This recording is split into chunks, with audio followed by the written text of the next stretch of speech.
Good morning mga kababayan. Ako po ulit si Deo Durano, ang inyong lingkod. Mangurat lang po tayo ng nanungkulan sa gobyerno.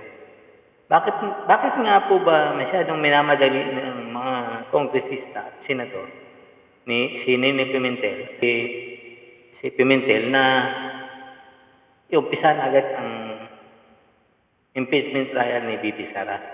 Ano kaya ang dahilan nila? Bakit gusto kagad nilang umpisahan? Samantalang parang gusto nilang i-pressure si Chis Escudero para mapilitang sumulat si Chis Escudero kay BBM. Ngayon, kasi yun ang suggestion naman ng isang aso dun sa Malacanang na bago-bago, masyadong maraming opinion. Hindi naman yun ang trabaho niya talaga. So, pakinggan po natin ang panayam kay Chis Escudero, magkasunod na panayam ni Chis Escudero at Nini Pimentel regarding sa impeachment trial ni VP Sara. Several members of the House prosecution panel criticized the proposed timetable for the Senate impeachment trial of Philippine Vice President Sara Duterte. They fear any delay could jeopardize their witnesses and the integrity of their evidence.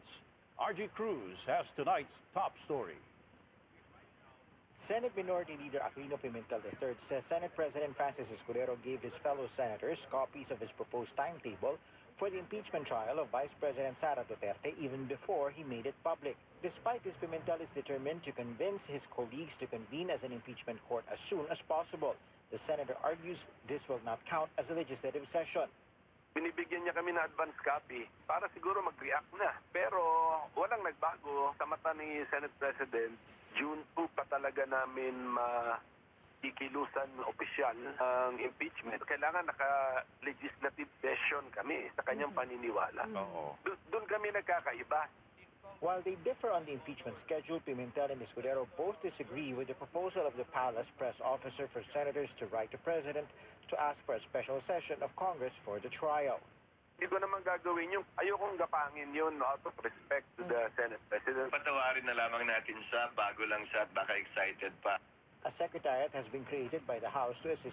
Yun, ang sinasabi nung aso dun sa Malacanang na kailangan daw sumulat na si Chis Escudero sa presidente. Bakit? Ang pinipilit ni Pimentel, pwede naman daw sila mag-convene doon sa trial para sa impeachment ni sulatan niya yung mga senador, ang sabi ni Pimentel.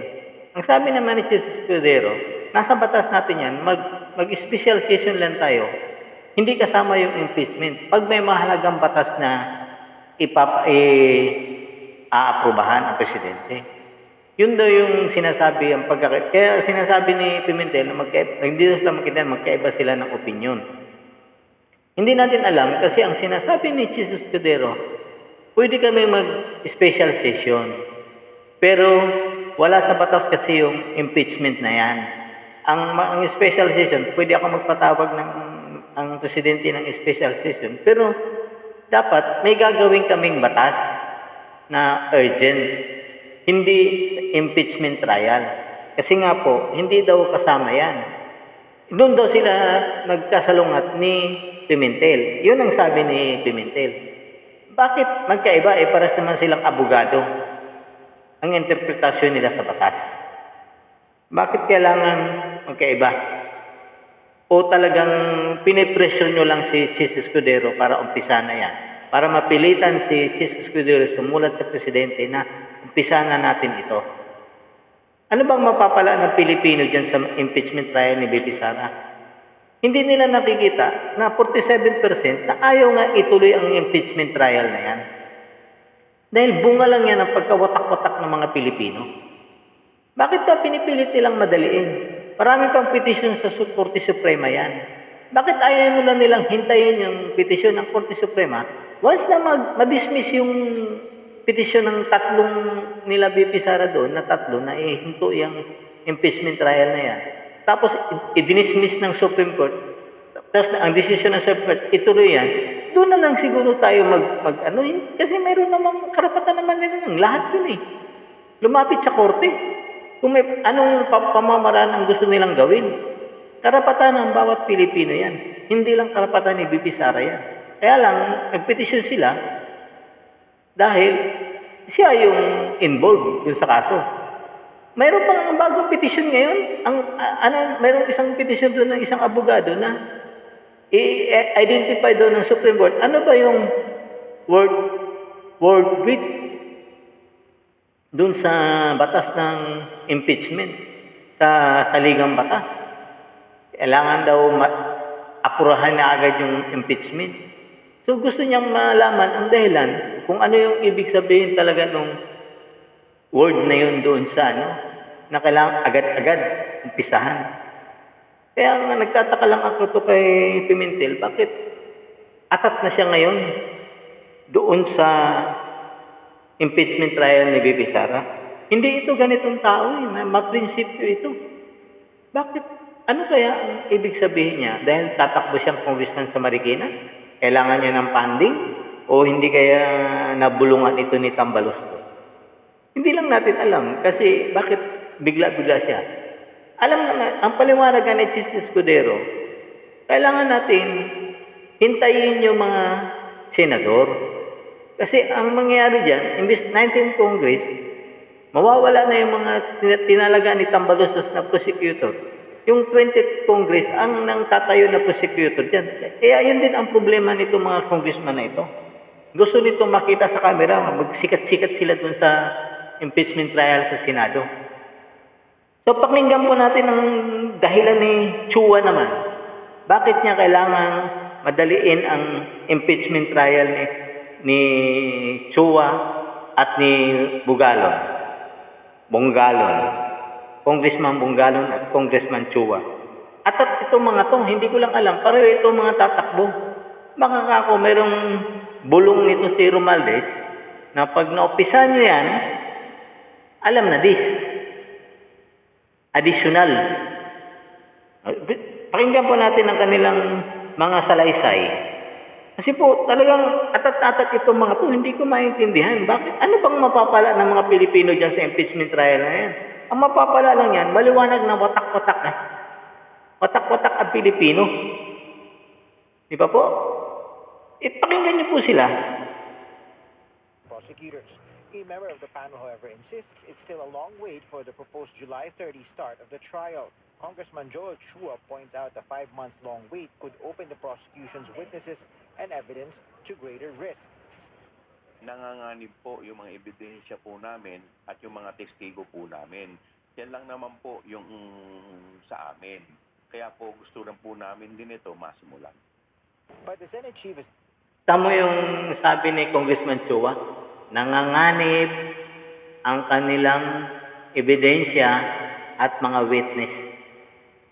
Sir, sino bang may hawak ng ebidensya ninyo? Sino ba may hawak ng witness ninyo? Bakit kayo nag-alala? Anong ibig niyong sabihin, sir, Mr. Congressman, na nag-alala kayo? Bakit? Itago niyo yung mabuti. Kayo ang may hawak ng ebidensya niyan. Bakit kayo nag-aalala? Hindi naman. Awan ko, nung meron na kaming isang abogado rito, pinagtanong ako, bakit ganun sir? Nag-aalala ng yung Congressman Chua na baka daw matamper yung ebidensya nila at mga witness nila. Sila naman ang may hawak nun. Wala namang, abogado ito. Bakit ka mag-alala sa hawak mo at pagtago sa mga witness mo? Itago mo mabuti yan. Gusto mo, isama mo lagi doon sa bahay mo, Mr. Congressman. Anong klase kayo? Itago nyo doon sa Kongreso. Tago nyo doon. Gastusan ninyo. Baka mamaya, hindi ko maintindihan Bakit magkakaroon ng ituloy natin ang mayroon pang isang congressman dito na mag-ano din. not budging and urged those with issues on the impeachment schedule to take it up in court. At doon sa sinasabi ni Congressman Bongalon na gusto nila mas maaga, gawa nila ng parang maamiyandahan nila yung saligang batas dahil ang nakalagay doon. Makakapagsimula lamang kami kapag may sesyon ang Senado. Escudero also says his proposed Malinaw. Ang sabi ni Jesus Escudero, malinaw. Kailangan natin may sesyon, saka kayo mag-uumpisa. Sinadjust niya na, baguhin niyo yung saligang batas. Kayo na magbago, kasi kayo naman ang mag-ano dyan sa Kongreso. Ang palibhasa kasi, nakatutok kayo, Mr. Congressman Bonggalo, sa mga Duterte. Doon kayo nakapokus. Hindi niyo, basahin niyo muna kaya yung batas, na kayo rin ang may gawa. Hindi naman masyado niyong pinipressure si Jesus Escudero, sinasabi niyong malakas ang clamor ng mga tao, kayo lang naman yung may gusto niyan. Ayaw ng mga tao niyan. Halos 47% or 50% ang ayaw niyan. Kayo lang ang may gusto na i-impeach si Sara. Bakit kaya kayo atat na atat? Dahil malapit ng umpisa ng kampanya ng local? Baka kailangan nyo ng alam na list. Kulang pa ba yung di umano na 150 million na pinamigay ni Romualdez sa pagpirma lang sa impeachment trial ni BP Sara? Kulang pa ba yun, sir? 3 sakong na yun, pera. Kasi ang 1 milyon, 1 kilo. Sa 1,000 yun. Paano kaya kung tig 1,500 yung binigay ni Romualdez sa inyo? Na pagpirma nyo lang sa 6 na sako yun. Naku, sir. Sobra. Masyado kayong atat. Baka, kayo lang naman ang atat na atat dyan. Pero kayo ang nagdili ng pagpasa. Bakit ang nagpasa kayo ng December, February nyo na ipinasa? Anong klase yan? At 4 na impeachment yan. Sir, huwag kayong masyado yung pinipressure si Jesus Escudero. Huwag ganoon. Kasi alam nyo, na kay Jesus Escudero na ang bola. Kaya ingat-ingat po, mga sir, sa mga maghintay po kayo kung kailan po umpisa ni Jesus Escudero yan. Kasi ang gusto ni Jesus Escudero, manumpa na yung bagong ng 28 Congress, 20th Congress at saka Senado. Yun ang gusto niya mangyari. Paano kayo ngayon? Mapapalitan kayo dyan. Ang dadaldal nyo ngayon dyan. Dami nyo sinasabi. Di ba? Okay, yun ang gusto nyo. Kasi ang gusto nyo, umpisahan agad ngayon para sikat kayo. Bida-bida kayo. Kala nyo naman, sigurado kayo makumbik nyo yan si VP Sara. Yun lang sa akin mga kababayan. Tuloy po natin yung nila. Kalukuhan ng mga congressman na ito. subject to the approval of his colleagues. RG Cruz, ABS-CBN News. Yun. Mga kababayan, kayo na po ang bahalang tumimbang sa sinasabi nila. Sa darating na halalan po, isure po natin ang pagboto sa Vote Straight PDP Laban. Yun na lang po talaga ang tanging pag-asa ni BP Sara na malusutan niya yung impeachment trial na yan. Kasi talaga pong basig-asig po ang team Sinuka sa pangangampanya, particularly si BBM, na talagang masigasig siya pangangampanya sa mga niya. Pero pansinin mo naman ang clamor ng tao. Pag nandoon siya, sinisigaw ng tao, Duterte, Duterte. Kaya mga kababayan, maging mawise po tayo sa pagboto. Vote straight po tayo, PDP Laban. Kibuloy, Vic Rodriguez, Marcoleta, Philip Salvador, Inglot, Bondok, and Bato, Bungo, mayroon pang isa. Basta siyam po sila mga kababayan. Si Kibuloy, yan, number 1 po yan dapat. Kasi yan talagang sinample nila sa impeachment trial. Sa paglusob nila dun sa KOGC. Marami pong salamat mga kababayan. Magandang umaga po sa inyong lahat. Ako po si Deo Durano. Pakisubscribe at like naman po ng aking YouTube channel na Deo Durano. Facebook, Bing Durano. Marami pong salamat. Magandang umaga, Pilipinas.